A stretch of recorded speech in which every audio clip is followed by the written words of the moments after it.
बहुत समय पहले एक खूबसूरत राज्य में एक साहसी और दयालु राजकुमारी रहती थी जिसका नाम रोजी था। रोजी को नई जगहों की खोज करना और लोगों की मदद करना बहुत पसंद था। एक दिन राज्य के बाजार में एक बूढ़ी औरत आई जिसने राजा को बताया दूर पहाड़ों के पार एक जादुई महल है। वहाँ बहुत बड़ा खजाना छिपा है, लेकिन जो भी वहाँ गया वह कभी लौटकर नहीं आया। राजा चिंतित हो गए, लेकिन रोजी को ये सुनकर बहुत उत्सुकता हुई। उसने अपने पिता से कहा, पिताजी, मुझे उस जादुई महल की सच्चाई जानने जाना है। अगर वहाँ सच में कोई खजाना है तो वह हमारे राज्य के काम आएगा। राजा ने बहुत मना किया, लेकिन रोजी की जिद के आगे उन्हें मानना पड़ा। रोजी ने अपनी घोड़ी ऊंट पर सवार होकर जादुई महल की ओर यात्रा शुरू की। रास्ते में उसकी मुलाकात एक बुद्धिमान बंदर मोंटू से हुई, जिसने उससे कहा, राजकुमारी, मुझे भी जादुई महल के बारे में जानना है, क्या मैं आपके साथ आ सकता हूँ? रोजी ने मुस्कुराकर कहा, जरूर दोस्त। फिर आगे बढ़ते हुए वे एक गांव पहुँचे जहाँ एक छोटा बच्चा रो रहा था। रोजी ने उससे पूछा, तुम क्यों रो रहे हो?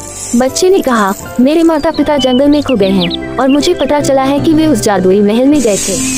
रोजी ने उसे वचन दिया कि वह उसके माता पिता को ढूंढेगी और उसे भी अपने साथ ले लिया। थोड़ा आगे चलने पर उन्हें एक पक्षी मिला जो बहुत बीमार था। मोंटू ने कहा, हमें इसे मदद करनी चाहिए। रोजी ने पक्षी की देखभाल की, उसे खाना खिलाया और उसे पानी पिलाया। जैसे ही पक्षी ठीक हुआ, उसने कहा, मैं एक जादुई पक्षी हूँ और मैं तुम्हारी मदद करूँगा। जब भी तुम्हें मेरी जरूरत हो बस मेरा नाम लेना। अंत में वे जादुई महल के पास पहुँचे। महल का बड़ा दरवाजा अचानक खुद ब खुद खुल गया।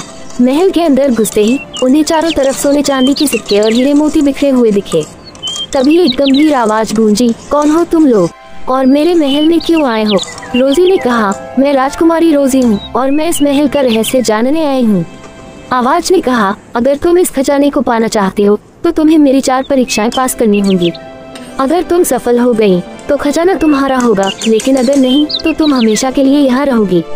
रोजी ने हिम्मत से कहा, मैं तैयार हूँ। पहली परीक्षा, सच्चाई की परीक्षा। रोजी को एक जादुई झील के पास ले जाया गया जहाँ पानी पर सवाल लिखा था, दुनिया की सबसे बड़ी ताकत क्या है? रोजी ने जवाब दिया, प्रेम और दया। तुरंत झील का पानी चमक उठा और पहली परीक्षा पार हो गई। दूसरी परीक्षा, मित्रता की परीक्षा। रोजी को एक घने जंगल में ले जाया गया जहाँ चारों ओर अंधेरा था। उसने देखा कि एक शेर कांटों में फंसा हुआ था और दर्द से कराह रहा था। शेर ने कहा, मुझे बचाओ, मैं तुम्हारा सच्चा मित्र बनूंगा। रोजी ने बिना सोचे समझे शेर की मदद की। शेर ने कहा, तुम सच में बहुत दयालु हो। अब तुम दूसरी परीक्षा भी पास कर चुकी हो। तीसरी परीक्षा, बुद्धि की परीक्षा। महल ने खुद को एक बड़ा भूल भुलैया बना लिया। रोजी और मोंटू ने हिम्मत नहीं हारी और धीरे धीरे रास्ता खोजने लगे। रास्ते में उन्हें एक परी मिली जो बहुत उदास थी। रोजी ने पूछा, क्या हुआ?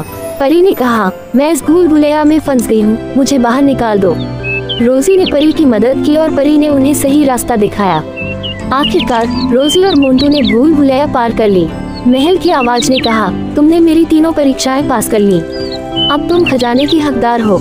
चौथी परीक्षा, शक्ति की परीक्षा। रोजी को एक गुफा में ले जाया गया जहाँ एक विशाल पत्थर था।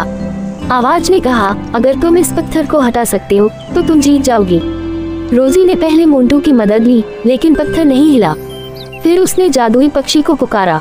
पक्षी ने अपने पंखों से हवा बनाए और पत्थर धीरे धीरे सरक गया। चौथी परीक्षा भी पास हो गई। महल की आवाज ने कहा, तुमने मेरी 4 परीक्षाएं पास कर ली, अब तुम खजाने की सच्ची हकदार हो। अचानक महल की दीवारें झिलमिलाने लगी